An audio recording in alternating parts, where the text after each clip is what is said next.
Vu de l'intérieur du tableau, comme le transformateur est beaucoup plus gros que ce qu'on utilise d'habitude, il fait 5 kg au lieu de 900 grammes, je vais pas l'expédier avec. Je vais l'expédier démonté pour pas risquer que si la poste fait n'importe quoi, il casse tout. Donc, il vous faudra une clé de 10 pour l'installer. C'est extrêmement simple.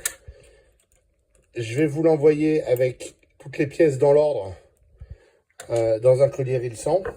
Comme ça, pas de problème. La seule chose à brancher, c'est ces deux fils noirs. Il y en a un qui va vers le Wago qui a un fil rouge, l'autre qui va vers le Wago qui a un fil bleu. L'ordre n'a pas d'importance. Donc, évidemment, quand c'est pas alimenté, on les enlève. Ou on les met au choix. Et le transformateur vient entier. La platine reste. Donc, il suffit de l'emmancher dessus. Si on regarde en dessous, il y a une rondelle en métal, deux joints en caoutchouc. Et idem de l'autre côté. Une rondelle et deux joints en caoutchouc. Et la petite rondelle et la vis. Donc, au moment de l'installer, commencez par mettre la rondelle avec les deux joints.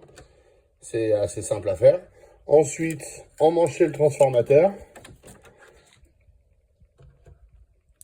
Hop, comme ceci, à peu près centré. Et essayez de mettre les fils à peu près comme ça. Comme ça, vous pourrez ressortir les très gros fils d'alimentation sur lesquels je vous ai mis ça pour les protéger. Mais en dessous, le cuivre est nu.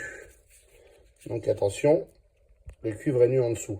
Je vous mets ces gaines thermiques, mais je ne les chauffe pas pour ne pas le faire. Et il faudra relier ça avec le domino approprié à l'alimentation de l'éclairage. C'est un gros transformateur.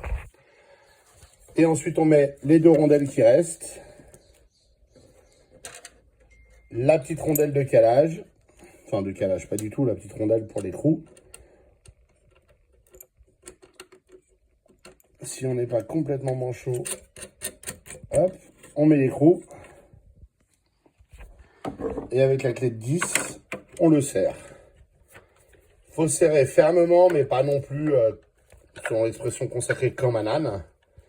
Ce que vous voulez, c'est que ça le tienne. Et ça suffit de serrer, je vous dis, je le fais avec la petite partie sans forcer excessivement. Et ça ne bouge plus. Voilà. Ce que je vous recommande, c'est de fixer le tableau au mur, enfin de faire les trous pour fixer le tableau au mur.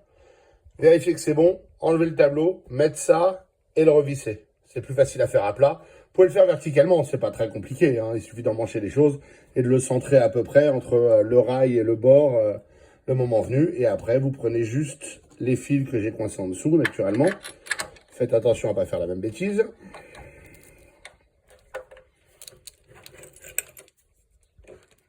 Voilà.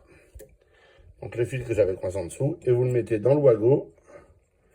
Et vous refermez le petit loquet. C'est aussi simple que ça. Voilà. Il sera emballé donc séparément dans le colis parce que c'est trop lourd pour prendre le risque que ça bouge ou que ça casse quelque chose. Les traitements de la poste ne sont pas toujours parfaits. Pour le reste, les 4 premiers, c'est la pompe, le neutre et les 3 phases. Ensuite, vous avez, j'ai mis l'électrolyseur là, vous pouvez le mettre ailleurs. Et ça, c'est le relais en plus, puisqu'il y a 4 relais sur Bopi, donc le 4e est relié aussi.